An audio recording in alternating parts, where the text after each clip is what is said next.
Welcome class 8th in today's SST class. Students, from today we are going to start our next activity chapter, that is from history, and it is chapter 8, Education and British Rule. In this chapter we will discuss about pre-British education system and British education system. We will also discuss about role of Christian missionaries and Mahatma Gandhi, Rabindranath Tagore, and many other leaders' role in our India's education system. So let's start the chapter. Students, before we start the chapter, some new key terms are given here in your book. We will discuss all key terms first because they will help us to understand the whole chapter. First key term is anglicist. Anglicist क्या होता है? Anglicist, they wanted to promote western learning through English medium. Anglicist वो लोग थे जो British period में western learning को promote कर रहे थे. वो चाहते थे कि जो भी लर्निंग प्रोसेस है या लर्निंग में जो सारा सिलेबस है, करिकुलम है, जितनी भी चीज़ें एजुकेशन में इंक्लूड की जाती हैं वो सब कुछ वेस्टर्न हो, है ना. वो ब्रिटिश एजुकेशन सिस्टम पर बेस्ड हो और साथ ही साथ पर वो उसका जो मीडियम ऑफ टीचिंग होगा वो क्या होगा? वो इंग्लिश मीडियम होगा. यानी किस लैंग्वेज में हम पढ़ाएंगे बच्चों को? वो हम इंग्लिश लैंग्वेज में पढ़ाएंगे. और कौन सी एजुकेशन? वेस्टर्न एजुकेशन को. ठीक है. तो ऐसे लोग जो कि वेस्टर्न लर्निंग को प्रमोट कर रहे थे, इंग्लिश मीडियम के थ्रू टीचिंग को प्रमोट कर रहे थे, ऐसे लोग उस टाइम पर एंग्लिसिस्ट कहलाए. Second is curriculum. Course that is studied और taught in school and college. Curriculum क्या होता है? करिकुलम वो कोर्स होता है जो कि किसी भी स्कूल में, कॉलेज में पूरे एक साल में, पूरे एक जो भी सेशन का टाइम होता है उसमें पढ़ाया जाएगा, है ना. उसको हम करिकुलम कहते हैं. उसमें हमारे जो सिलेबस होगा, जो हमारे सब्जेक्ट का सिलेबस होगा वो इंक्लूड होगा. और साथ ही साथ में जिस भी तरह की चीज़ें अदर जो भी एक्टिविटीज़ के थ्रू हम पढ़ा रहे हैं, कुछ और दूसरे तरह की एबिलिटीज़ बिल्ड करने के लिए, है ना, वो सारी चीज़ें करिकुलम में इंक्लूड होती है. Next is madrasa. Institution which provide Islamic education. Madrasa क्या होता है? मदरसा एक तरह का स्कूल होता है, इंस्टीट्यूशन होता है, एजुकेशनल इंस्टीट्यूशन होता है जहाँ पर इस्लामिक एजुकेशन दी जाती है ना. वो एजुकेशन जो कि बेस्ड होता है इस्लाम रिलीजन पर. ठीक है, उसे मदरसा कहते हैं. Next, missionary. A person who is sent to a foreign country to work for education, healthcare, social justice is called missionary. Missionary ऐसे लोग होते हैं, ऐसे पर्सन होते हैं या person of group of person होता है जिनको किसी भी फॉरेन कंट्री में भेजा जाता है ताकि वो वहाँ पर जाएं और वहाँ पर एजुकेशन के लिए वर्क कर सकें, हेल्थ केयर के लिए वर्क कर सकें, सोशल जस्टिस के लिए वर्क कर सकें, है ना. तो ऐसे लोगों को या ऐसे पर्सन को मिशनरी कहा जाता है. Next is orientalist. Orientalists wanted the government to promote traditional Indian learning through vernacular languages like Hindi, Urdu and Persian. Orientalist क्या थे? जब ब्रिटिश एजुकेशन सिस्टम यहाँ पर लाया जा रहा था तो उस टाइम पर कुछ ऐसे ग्रुप्स थे जो चाहते थे कि गवर्नमेंट यानी ब्रिटिश गवर्नमेंट उस टाइम पर जो भी एजुकेशन सिस्टम लाए वो किस चीज़ पर बेस्ड हो? इंडिया के ट्रेडिशन पर बेस्ड हो, है ना. जो भी इंडियन लर्निंग सिस्टम चल रहा था उसमें अगर वो चेंजेस लाना चाहते हैं तो वो बेस्ड होना चाहिए पूरी तरीके से ट्रेडिशनल तरीके से, है ना. जो अ, ऐसे लोग जो कि चाहते थे कि ट्रेडिशनल लर्निंग कराई जाए और साथ ही साथ पर उनका ये भी मानना था कि कौन से मीडियम के थ्रू, किस लैंग्वेज के थ्रू पढ़ाया जाना चाहिए? वर्नाकुलर लैंग्वेज के थ्रू. वर्नाकुलर का मतलब होता है लोकल लैंग्वेज, क्योंकि हमारा इंडिया हम लोगों को पता है कि बहुत ही यहाँ पर डाइवर्सिटी है ना. डिफरेंट रिलीजन में, डिफरेंट रीजन्स में, क्षेत्रों में, एरियाज़ में, स्टेट्स में डिफरेंट लैंग्वेजेस यूज़ किए जाते हैं ना. कहीं पर हिंदी बोली जा रही, कहीं पर भोजपुरी बोली जाती है, कहीं उर्दू लैंग्वेज है, कहीं पर्सियन है. तो बहुत सारे लैंग्वेजेस, पंजाबी, गुजराती. तो इस तरह से ये लैंग्वेजेस बोले जाते हैं ना। तो ओरिएंटलिस्ट ऐसे लोग जो चाहते थे कि जो टीचिंग होगी वो वर्नाकुलर लैंग्वेज में, यानी वहाँ की उस प्लेस की जो लोकल लैंग्वेज होगी उस लैंग्वेज में कराई जाएगी, और साथ ही साथ पर जो सिलेबस होगा, जो करिकुलम होगा, वो ट्रेडिशनल टीचिंग पर, ट्रेडिशनल सब्जेक्ट्स पर बेस्ड होगा। ठीक है, तो ऐसे लोग ओरिएंटलिस्ट कहलाए। जबकि जो इंग्लिश मीडियम के थ्रू वेस्टर्न एजुकेशन को प्रमोट कर रहे थे वो एंग्लिसिस्ट कहलाए थे। Next is scholar. Scholar means a learned person, एक ऐसा पर्सन जिसने एजुकेशन ले लिया है, शिक्षित हो चुका है ना, वो पर्सन क्या कहलाता है, वो पर्सन स्कॉलर कहलाता है। क्लियर। तो नेक्स्ट क्या है, next topic is education system in pre British India. इस चैप्टर में हम पढ़ेंगे कि ब्रिटिश के आ जाने के बाद इंडिया में किस तरह से चेंजेस हुए एजुकेशन सिस्टम में। लेकिन उससे पहले हमें जानना ज़रूरी है कि ब्रिटिश के आने से पहले, अंग्रेज़ों के आने से पहले तक हमारे इंडिया में एजुकेशन सिस्टम कैसा था। तो जब ब्रिटिश नहीं आए थे उस टाइम पर इंडिया में जो एजुकेशन सिस्टम था वो बहुत ही ट्रेडिशनल था। यहाँ पर बहुत ही ट्रेडिशनल तरीके से पढ़ाई कराई जाती थी। ठीक है, जहाँ पर लोग पढ़ने जाते थे वो प्लेसेस कौन कौन से थे, उनको हम पाठशालास के नाम से, मदरसा के नाम से या टॉल्स के नाम से जानते हैं। तो बहुत ज़्यादा ये अमाउंट में हमारे इंडिया में अवेलेबल उस टाइम पर नहीं थे। जो मीडियम ऑफ लर्निंग थी, मीडियम ऑफ टीचिंग थी, लैंग्वेज, वो थी संस्कृत एंड पर्सियन। तो ज़्यादातर स्थानों पर, ज़्यादातर जो मदरसास थे वहाँ पर उर्दू अरबी में, और उसके अलावा जो हमारे पाठशालास थे वहाँ पर संस्कृत और पर्सियन लैंग्वेज में जो भी इंस्ट्रक्शंस देने होते थे, जो भी टीचिंग करनी होती थी वो किया जाता था। उस टाइम पर जो मेन सब्जेक्ट्स थे वो थे grammar, law, logic, poetry, geometry and astronomy. तो ऐसा नहीं था कि हमारा इंडिया बहुत ज़्यादा बैकवर्ड था उस टाइम पर भी सब्जेक्ट्स के मामले में। हम देख रहे हैं कि ये सारे सब्जेक्ट्स जो कि बहुत ही ज़्यादा बहुत अच्छे सब्जेक्ट्स माने जाते हैं वो भी उस टाइम पर पढ़ाए जाते थे, है ना।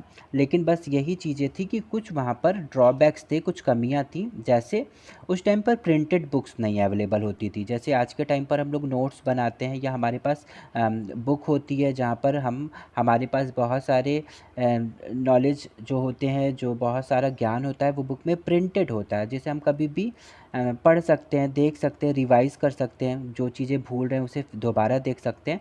लेकिन उस टाइम पर प्रिंटेड बुक्स अवेलेबल नहीं होते थे।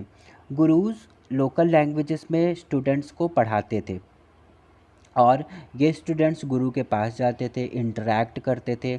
और एक ड्रॉबैक ये भी था कि उस टाइम पर जो बच्चे होते थे वो डिफरेंट लेवल्स के होते थे। यानी कि हर लेवल के बच्चे को, जैसे हम आज के टाइम पे देखते हैं कि जो छोटे लेवल के बच्चे हैं वो छोटे क्लासेस में हैं, फिर थोड़े से बड़े क्लासेस में, यानी 6, 7, 8, 9 इस तरह से क्लासेस में डिवाइड किया हुआ है हमने। और हर लेवल के बच्चे को एक साथ बैठाकर उनके लेवल पर जाकर टीचिंग की जा रही है ना। लेकिन उस टाइम पर जो गुरुज़ के पास लोग पढ़ने आते थे वो डिफरेंट लेवल्स के बच्चे होते थे। यानी एक साथ गुरु छोटे बच्चे को, बड़े बच्चे को, हर तरह के बच्चों को एक साथ स्टूडेंट्स को पढ़ा रहा होता था। ठीक है, और इनके जो टीचिंग का टाइम होता था वो फिक्स्ड नहीं होता था, बल्कि एडमिशन का टाइम भी बिल्कुल फ़िक्स नहीं होता था। कोई भी बच्चा किसी भी टाइम पर एडमिशन करा सकता था, और एडमिशन कराने के बाद वो कभी भी से कहीं से भी अपनी स्टडी को स्टार्ट कर सकता था। ठीक है, उस टाइम पर कोई भी करिकुलम नहीं था, कोई भी फिक्स्ड करिकुलम नहीं था, फ़ीस फिक्स्ड नहीं थी।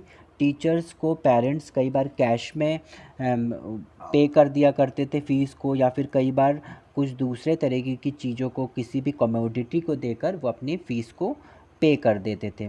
ठीक है, इसके अलावा स्कूल का जो सेशन चलता था वो लोकल कंडीशंस पर बेस्ड होता था। आज के टाइम की तरह नहीं होता था कि मार्च टू फेब चल रहा है और फिर उसके बाद से नेक्स्ट सेशन शुरू होगा अप्रैल से, है ना। तो वैसा कुछ भी नहीं था, बल्कि यहाँ पर पढ़ाई जो शुरू होती थी वो लोकल कंडीशन पर होती थी। जैसे हार्वेस्टिंग के टाइम पर, जिस टाइम पर बच्चों को अपने फैमिलीज़ की हेल्प करने जाना पड़ता था, है ना। अपने फैमिली में जो भी पीजेंट्स फैमिली से थे, जो भी दूसरे तरह से वर्क कर रहे थे, तो एक पर्टिकुलर टाइम पीरियड होता है उनके पास जहाँ पर उनको अपने फैमिली मेम्बर्स को उनके वर्क में हेल्प करने की ज़रूरत पड़ती है ना। जैसे हार्वेस्टिंग के टाइम पे फार्मर्स के जो बच्चे होते थे वो छुट्टियों पे चले जाते थे और जाकर अपने पेरेंट्स की हेल्प करते थे उनके वर्क में, है ना। तो इस तरह का कुछ टाइम होता था जिस टाइम पर स्टूडेंट्स अवेलेबल नहीं हैं या वो अपने वर्क घर के काम में लगे हुए हैं, उस टाइम पर यहाँ पर ऑफ रहता था, ठीक है, वैकेशंस होते थे। और देन उसके बाद न्यू सेशन स्टार्ट हो जाता था, ठीक है। इसमें एक ये भी नुकसान होता था कि कई बार बच्चे अपने फैमिली में के हेल्प के लिए चले जाते थे तो उनका एक लॉन्ग टाइम तक जो लेसन्स थे वो मिस हो जाते थे, है ना। तो कुल मिला के हम कह सकते हैं कि ब्रिटिश के आने से पहले तक हमारे इंडिया का जो एजुकेशन सिस्टम था वो बहुत ज़्यादा फिक्स्ड नहीं था। हालांकि सब्जेक्ट्स बहुत अच्छे थे, टीचिंग जो करी जा रही थी वो बहुत सही तरीके से की जा रही थी, है ना। लेकिन फिर भी कुछ कमियां थीं जो ब्रिटिश के आने से पहले तक हमारे इंडिया में एजुकेशन सिस्टम में थी। Clear. Next is education under the British. अब जब ब्रिटिश आ जाते हैं तो उसके बाद हमारे इंडिया में एजुकेशन सिस्टम किस तरह से बदलना शुरू होता है, ठीक है। ब्रिटिश के आ जाने के बाद ब्रिटिश ने तो सबसे पहले जो उनका टारगेट था वो था कि जो भी प्रॉस्पेरिटी थी इंडिया की, जो भी रिसोर्सेज थे उनको जल्दी से जल्दी कवर किया जाए, उसको कैप्चर किया जाए, ठीक है। उन सबको करने के बाद उन्होंने पाया कि अब एक हमारे पास एक लार्ज एम्पायर, एक बहुत बड़ा एरिया हमने कैप्चर कर लिया है। अब इस कैप्चर्ड एरिया को हमें बहुत अच्छे से रूल करना है ना। और रूल करने के लिए हमारे पास बहुत सारे पोस्ट होंगे, है ना, जहाँ पर हम डिफरेंट पोस्ट के थ्रू डिफरेंट लेवल्स पर लोगों को अपॉइंट करेंगे और अपॉइंट करके उनसे रूलिंग का काम कराएंगे, है ना। तो अब जो ब्रिटिशर्स थे उन्होंने डिवाइड भी किया पूरे एडमिनिस्ट्रेटिव सिस्टम को, हर तरह की चीज़ों को। उसके बाद उन्होंने पाया कि जो लोअर पोस्टेस बच रहे हैं, कुछ पोस्ट ऐसे हैं जो बहुत लोअर हैं और जहाँ पर हम ब्रिटिश लोगों को नहीं लगा सकते, है ना। तो वो चाहते थे कि ऐसे पोस्ट पर हमारे इंडिया के ही लोग, यहीं के लोग काम कर लें, है ना। लेकिन अब एक प्रॉब्लम आ रही थी कि अगर हम किसी को अपॉइंट करते हैं तो हमें उनके साथ कम्युनिकेट भी तो करना पड़ेगा, देखने के लिए कि काम किस तरह से हो रहा है कि नहीं हो रहा है ना। तो कम्युनिकेट करने के लिए लैंग्वेज यहाँ पर बाधित हो रही थी, है ना, जिसकी वजह से ब्रिटिशर्स इंग्लिश बोल रहे हैं जबकि इंडियंस को इंग्लिश नहीं आ रही है। तो यहाँ पर उन्होंने सोचा कि अब कुछ एजुकेशन सिस्टम में चेंजेस लाई जाए ताकि इंग्लिश को प्रमोट किया जाए, ताकि कम से कम हमारा और उनके बीच का कम्युनिकेशन हो सके। और उसके अलावा ब्रिटिशर्स चाहते थे कि कुछ ऐसे लोग उनके साथ काम करें, चाहे लोअर पोस्ट पर ही कुछ ऐसे लोग काम करें जिनके व्यू पॉइंट्स, जिनकी थिंकिंग सिस्टम, जिनका सब मतलब मेंटल लेवल जो है वो हमसे मैच करे, क्योंकि जब दोनों का मेंटल जो भी स्टेटस है वो मैच करेगा तभी दो लोग एक साथ काम कर सकते हैं, है ना। तो इसके लिए क्या करना होगा, उन्हें कुछ ऐसी चीज़ें पढ़ाना पड़ेगा, उन्हें कुछ ऐसी चीज़ें बताना पड़ेगा कि उनकी मेंटालिटी उस लेवल पर पहुंच जाए, है ना, या फिर उसके सिमिलर थोड़ी सी पहुंच जाए। तो इन सब चीज़ों को ध्यान में रखते हुए ब्रिटिशर्स ने एजुकेशन सिस्टम को चेंज करने की बात सोची, ठीक है। क्योंकि वो चाहते थे कि कुछ क्लर्क्स को, कुछ कॉलोनियल जो एडमिनिस्ट्रेशन हो रहा था उस टाइम पर, उसके लोअर पोस्ट्स पर और दूसरे तरह के काम में लगाया जा सके, जिसके लिए गवर्नर जनरल लॉर्ड मिंटो ने कुछ अलग ही तरह के व्यूज़ दिए।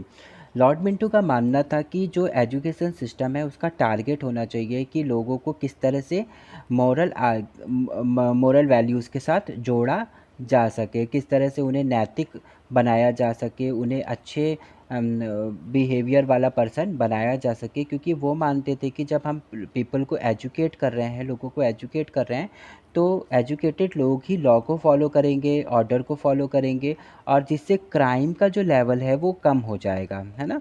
तो जिससे खुद ब खुद जो रूलिंग में जो भी प्रॉब्लम्स आनी थी वो कम हो जाएगी, है ना। तो गवर्नर जनरल लॉर्ड मिंटो ने मॉरल एजुकेशन पर ज़्यादा फोकस किया और उसी को प्रमोट करने की बात की।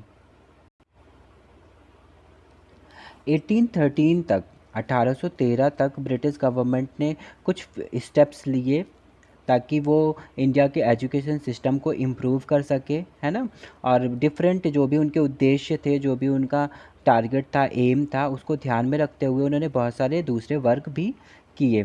बल्कि इन्होंने एक बजट भी तैयार किया जहाँ पर इन्होंने 1 लाख रुपीज़ का मतलब स्पेंड करने को वो तैयार हो गए थे कि कम से कम वो 1 लाख रुपए खर्च कर सकते हैं हर साल, है ना। किस लिए? इंडियंस को एजुकेट करने के लिए, और वो भी कौन सी एजुकेशन सिस्टम, जिस एजुकेशन सिस्टम को वो लाना चाह रहे थे, इसके लिए। और इसके लिए ब्रिटिशर्स ने बहुत सारे मिशनरी स्कूल्स को भी सेटअप किया, बहुत सारे ऐसे स्कूल्स जहाँ पर मिशनरीज़ बुलाए गए। मिशनरीज़ का मतलब हम लोगों ने पहले भी पढ़ा कि ऐसे लोग जिनको फॉरेन कंट्रीज़ में भेजा जाता है ताकि वो एजुकेशन के लिए, हेल्थ केयर के लिए और सोशल जस्टिस के लिए वर्क कर सके, है ना। तो यहाँ पर मिशनरीज़ को बुलाया गया कि वो लोगों को किस तरह से एजुकेट कर सकते हैं, है ना। एजुकेशन सिस्टम में जो भी चेंजेस लाने थे उसके लिए उन्हें बुलाया गया और इतने सारे खर्च किए गए। इनके अलावा कुछ ऐसे इंडिविजुअल पर्सन्स भी थे उस टाइम पर जिन्होंने वेस्टर्न लर्निंग को प्रमोट करने के लिए बहुत ज़्यादा स्टेप्स उठाया, बहुत ज़्यादा एफ़र्ट किया। जिनमें से कुछ जो मेन नेम्स हैं वो हैं डेविड हेयर के, राजा राम मोहन रॉय जो कि हमारे इंडिया से ही बिलोंग करते हैं। इन्होंने भी वेस्टर्न लर्निंग को प्रमोट करने के लिए बहुत सारा वर्क किया। Clear? Next, one wonderful to know fact is given here, जो बता रहा है हमें विलियम कैरी के बारे में।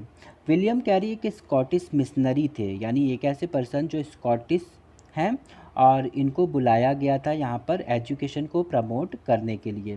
ये 1793 में इंडिया में आए, लेकिन आने के बाद इन्होंने पाया कि यहाँ पर जो ब्रिटिश कंट्रोल्ड एरियाज़ हैं वहाँ पर एजुकेशनल इंस्टीट्यूशंस खोलना थोड़ा सा मुश्किल काम लग रहा था उन्हें, है ना। वो थोड़ा सा नहीं कंफर्टेबल थे इस चीज़ को करने के लिए।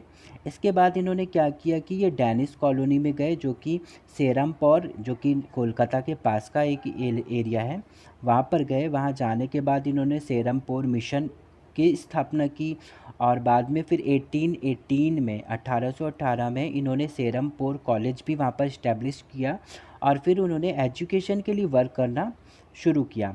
बाद में इन्होंने एक प्रिंटिंग प्रेस भी शुरू किया 1800 में, जो कि इनके कॉलेज खोलने से पहले के टाइम पर था। और इस प्रिंटिंग प्रेस के थ्रू इन्होंने फर्स्ट प्रिंटेड जो बंगाली ट्रांसलेशन था न्यू टेस्टामेंट का, उन्होंने किया। तो ये एक फैक्ट था विलियम कैरी के बारे में, जो कि एक स्कॉटिश मिशनरी थे। Clear students? तो समझ में आया इतना।